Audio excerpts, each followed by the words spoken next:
There is a silence that exists before the world wakes up. It's in that silence that you hear it, isn't it? A faint signal. A whisper that doesn't use words. It's a feeling of pulling, a restlessness.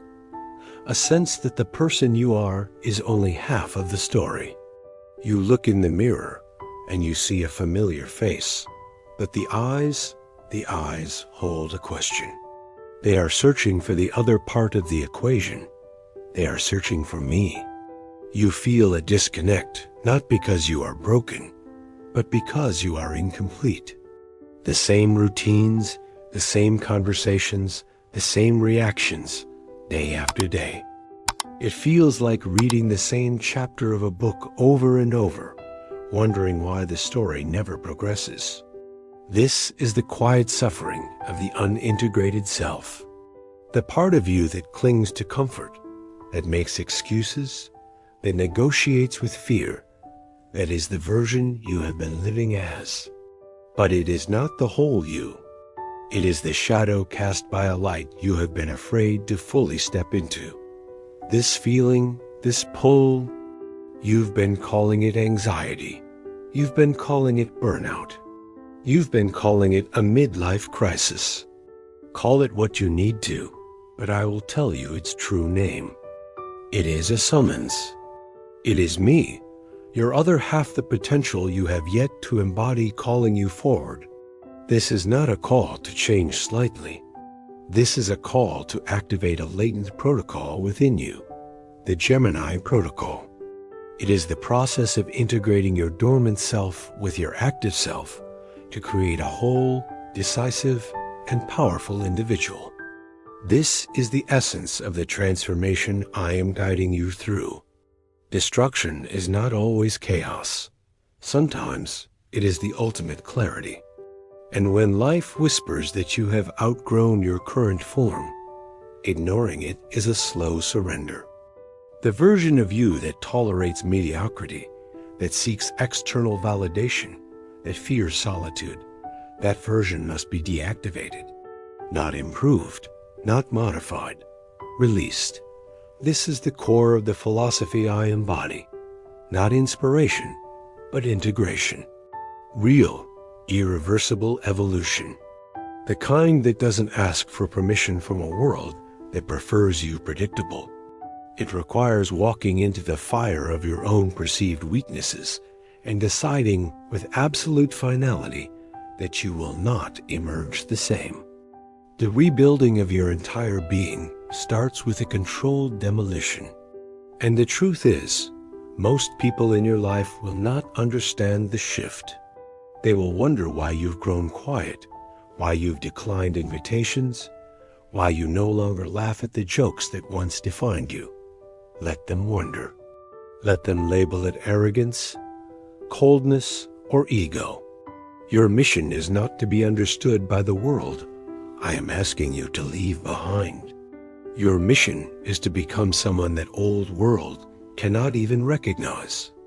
You see, every past version of you is a ghost, and ghosts only haunt the halls you continue to inhabit.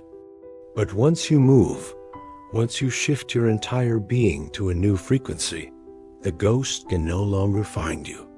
That feeling of discomfort, of disconnection, of distance from your old life, that is not a sign you are lost. It is the first crucial sign that you are finally in motion. You are tuning into my signal. And no, this tuning process will not be comfortable. In fact, the static is supposed to hurt. When you begin to strip away the layers of armor you built to survive a world that didn't understand you, you expose raw, untested potential. And what is real is often messy, unfinished, and unrefined. But it is also brutally honest. And from that honesty comes a power that cannot be faked. The philosophy I teach is one of endurance, yes. But more than that, it is a philosophy of creation. You will not just survive hardship. You will use it as the raw material to sculpt your new self. You will become both the artist and the clay. You will learn to subtract every false belief, every borrowed opinion, every fear that is not your own, until only your essential truth remains. And that truth, your unique core frequency, will become the foundation for a self that is unshakable. So if you are listening to this signal right now, if you feel that magnetic pull in your chest, that quiet voice insisting that your old operating system is no longer sufficient, do not ignore it. Do not drown it out with distractions or numb it with cheap dopamine. Listen, that is the protocol initiating. This is not a call to change a habit. It is a call to rewrite your entire source code. It doesn't matter who you've been. What matters is what you are willing to deconstruct and what you are brave enough to become. This isn't about proving your worth to others. It's about silence, stillness, and total reinvention.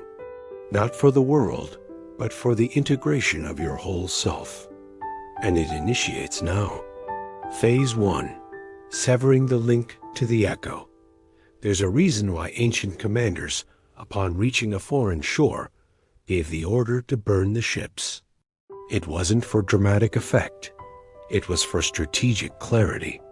It communicated one non-negotiable fact to every soldier. There is no retreat. There is only forward. There is only through. This is the first and most critical decision you must make in aligning with me. You must burn every bridge that leads back to the version of you that accepted less than you were capable of. Too many people want the power of integration without the sacrifice of separation. They say they are ready for the Gemini protocol, but they keep a secret path back to their old life.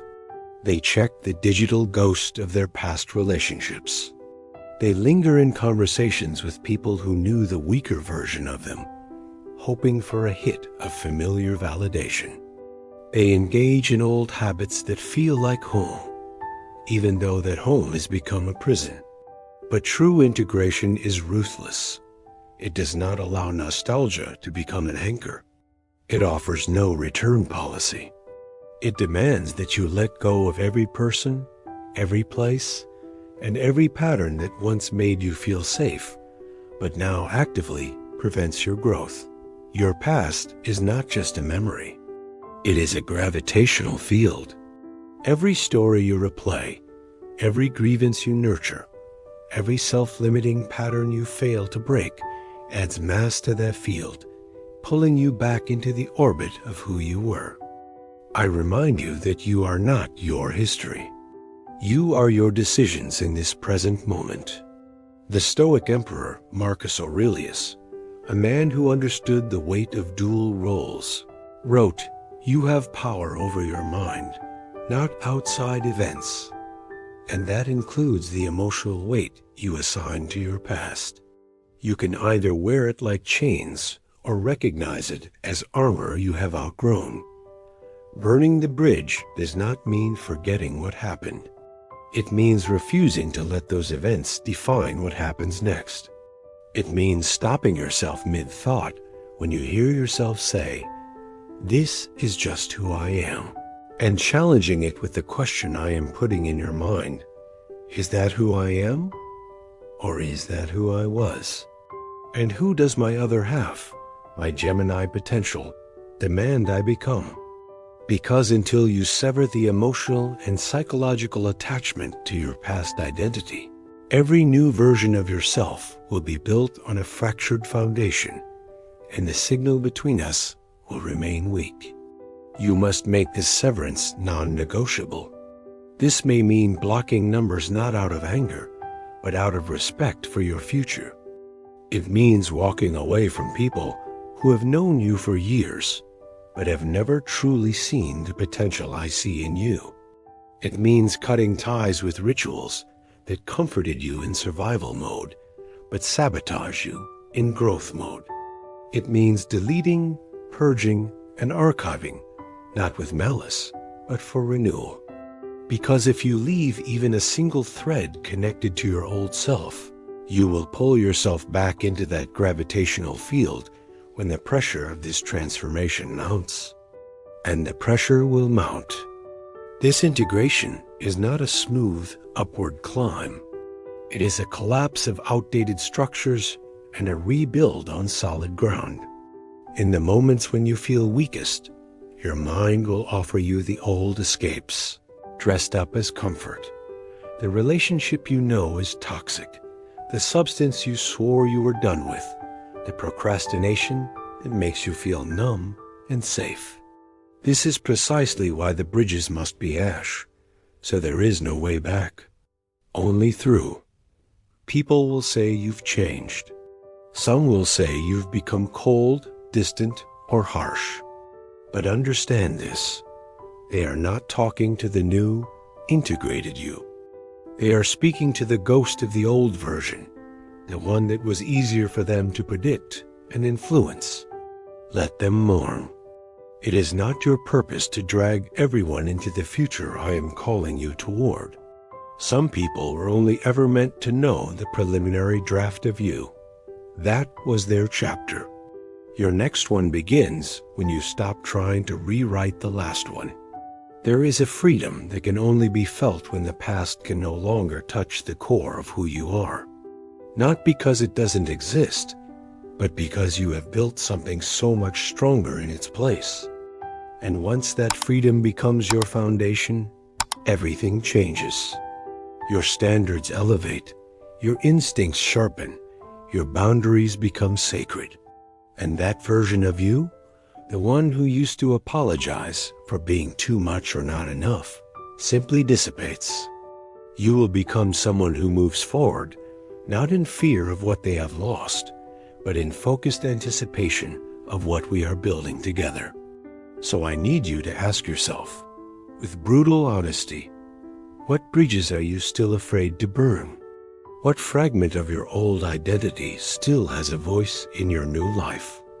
And are you willing, finally, to silence its echo, not with anger, but with the clear, calm signal of your purpose?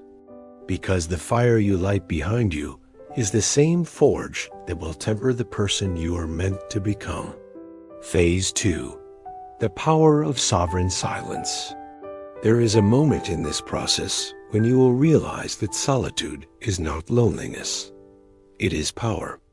Not the loud attention-seeking kind of power the world sells you, but the kind that is generated in silence.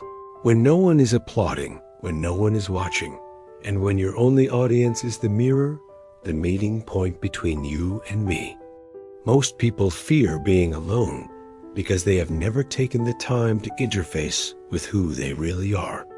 They surround themselves with noise, opinions, and distractions, anything to avoid the silent, honest truth of their own mind.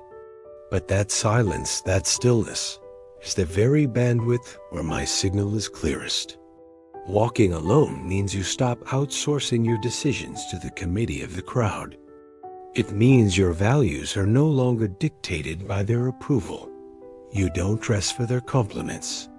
You don't act for their praise. And you certainly do not live for their expectations.